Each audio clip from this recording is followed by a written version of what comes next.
اللہ بندے کی مدد میں ہوتا ہے جب تک بندہ اپنے بھائی کی مدد میں ہوتا ہے.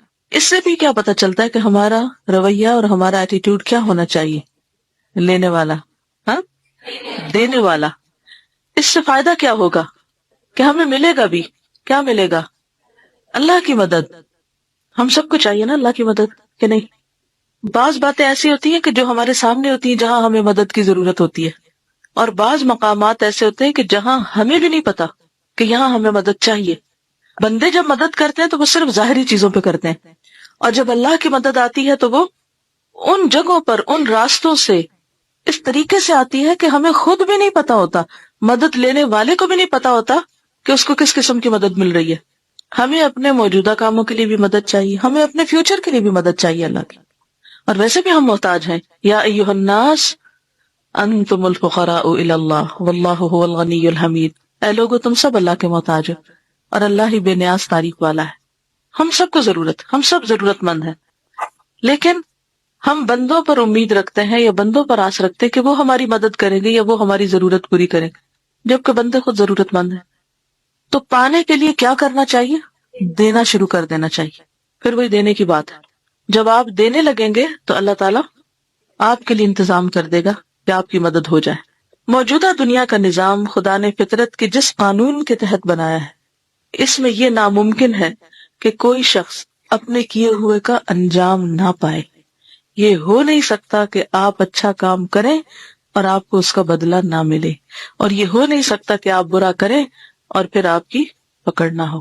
جو کچھ کریں گے وہ آپ پر ہی لوٹ کر آئے گا. اب آپ کا دل چاہے تو کریں، دل نہیں چاہتا نہ کریں، لیکن یہ تو ہوگا. اس قانون کا ایک پہلو یہ ہے کہ کوئی آدمی جب سماج کے دوسرے لوگوں کی مدد کرتا ہے، وہ ان کی ضرورت کے موقع پر ان کے کام آتا ہے، تو پورے ماحول میں اس کے موافق فضا بننے لگتی، یہاں تک کہ یہ معاملہ اپنے آپ دو طرفہ بن جاتا ہے. دو طرفہ، ٹو وے. جس نے دوسروں کی مدد کی تھی، دوسرے لوگ بھی مزید اضافے کے ساتھ اس کی مدد کے لیے تیار ہو جاتے ہیں. اگر آپ ضرورت کے وقت کسی کے کام آئیں تو کیا ہوگا؟ جب آپ کو ضرورت پڑے گی تو ایٹ لیسٹ وہ شخص ضرور سوچے گا کہ میں بھی اس کو کچھ کام آؤں. انسان کی مدد کرنا کسی پتھر کے اسٹیچو کی مدد کرنا نہیں ہے، بلکہ زندہ اور حساس انسان کی مدد کرنا ہے. انسان کے اندر پائی جانے والی یہی زندگی اور حساسیت معاملہ کو دو طرفہ بنا دیتی ہے.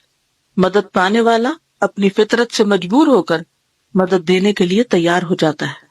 سماجی نظام کی دو صورتیں ہیں. ایک یہ کہ اس کا ہر فرد صرف اپنے بارے میں سوچتا، اس کو اپنے مفاد کے سوا کسی اور چیز کی خبر نہ ہو، یعنی میرا فائدہ.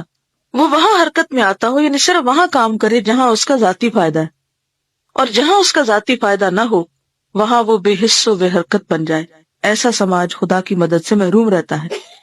ایسے سماج میں اعلیٰ انسانیت کی فضا نہیں بنتی، اور جہاں اعلیٰ انسانیت کی فضا نہ ہو وہاں ہر ایک کو کہیں نہ کہیں اس کا برا انجام بھگتنا پڑتا ہے.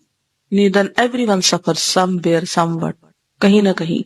دوسرا سماج وہ ہے جہاں ہر آدمی اپنی ضرورت پوری کرنے کے ساتھ دوسروں کی ضرورت پوری کرنے کے لیے بھی تیار رہتا ہو، جہاں ہر آدمی اپنے جذبات کے ساتھ دوسروں کے جذبات کا بھی لحاظ کرتا ہو. ایسے سماج میں اپنے آپ ہر طرف انسانیت اور اخلاق کی فضا قائم ہو جاتی ہے. ہر ایک کو محسوس ہوتا ہے کہ وہ اپنے بھائیوں کے ماحول میں رہ رہا ہے، نہ کہ غیروں کے ماحول میں.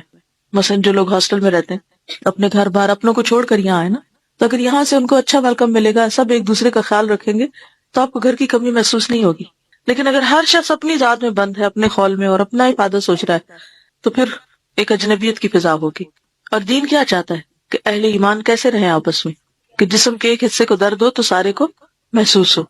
تو پھر آپ بتائیے کہ کیسے کرنا ہے.